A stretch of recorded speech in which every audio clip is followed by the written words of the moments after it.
สวัสดีค่ะมาเจอกันอีกแล้วมากินข้าวกันอีกแล้วนะคะวันนี้มีนึ่งปลาส้มนะคะอันนี้เขาเรียกว่านึ่งปลาส้มแล้วก็ผักสีเขียวกินผักสีเขียวกลัวไม่อิ่มก็เลยซื้อมาพิเศษถุงนึงเนี่ยง่ามล้อนี่ตาแสบหรือเปล่าตาแสบเลยเนาะนี่ก็คือปลานะคะผสมหนึ่งแล้วว่าผสมหนึ่งยิบให้มันปลาส้มนึ่งนะคะนี่คือนึ่งปลาส้มนึ่งคือนึ่งปลาส้มนึ่งนึ่งปลาส้มถูกแล้วข้าวเหนียวนะคะข้าวเหนียวข้าวเหนียว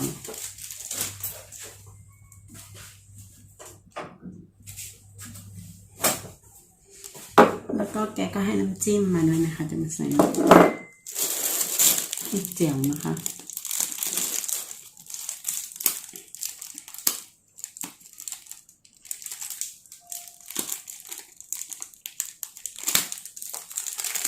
เป็นทุกงานเธอแล้วทุกฉันไม่เคยเป็นอะไรกับฉันเลยคือหัวเท้าคักเจ้าตั้งไว้ยังสิแล้วเนาะเขาบอกเห็นน้ำข่อยตัวเนาะเห็นเป็นไม่เป็นได้หรอกเนาะ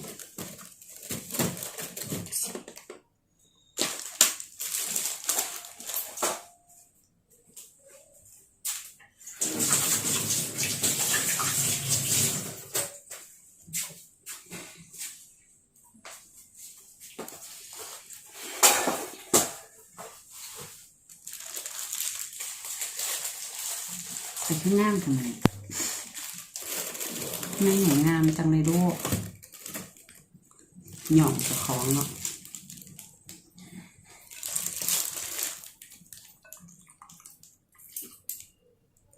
ข่อยข้างงามแทมเมอนี่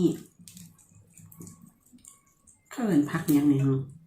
อยู่บ้านข่อยบ่มีกินในบ้านผักอันนี้อยู่ปากเซบ่มีกินได้มา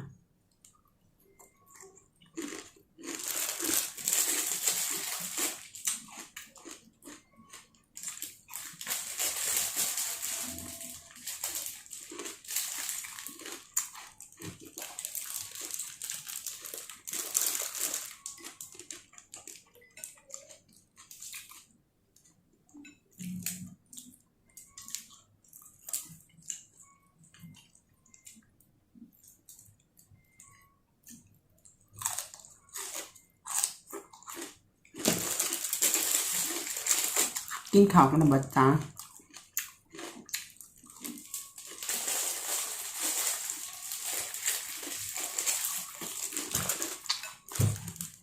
กินข้าวกันหรือยัง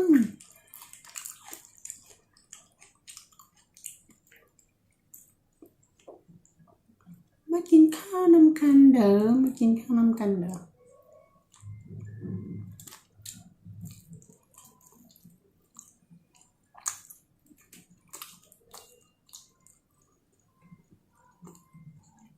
ไม่ข่าว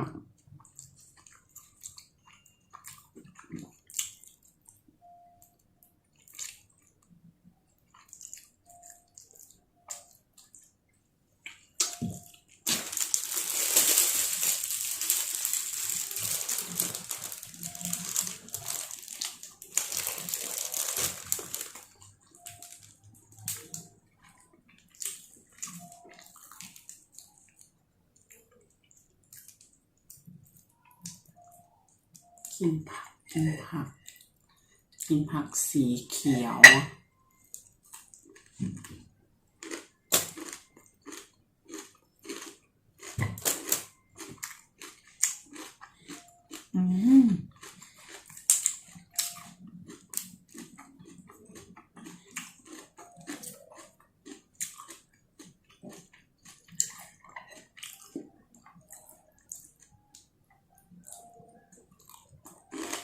อร่อย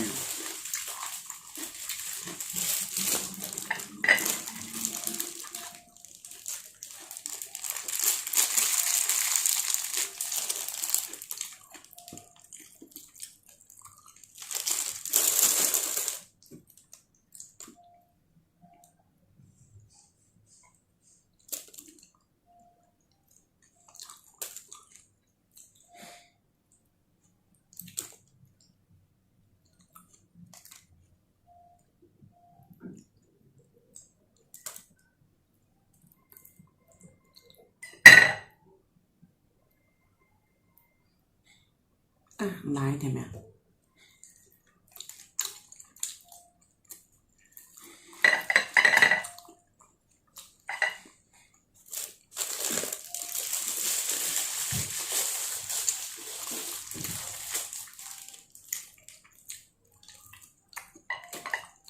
แซ่บอ่ะ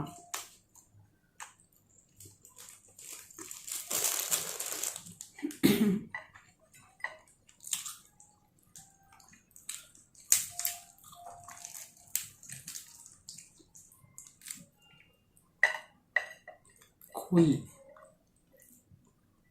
ก่อน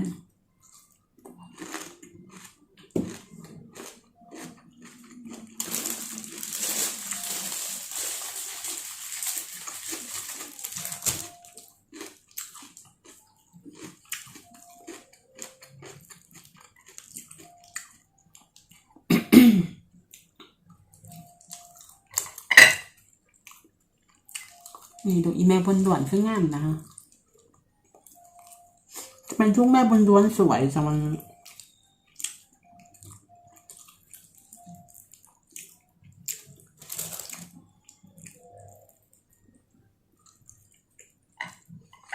ไม่มีใครย้อมค่อยเขาก็จะย้อมตัวเองนะคะ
อิ่มแล้วอ่ะ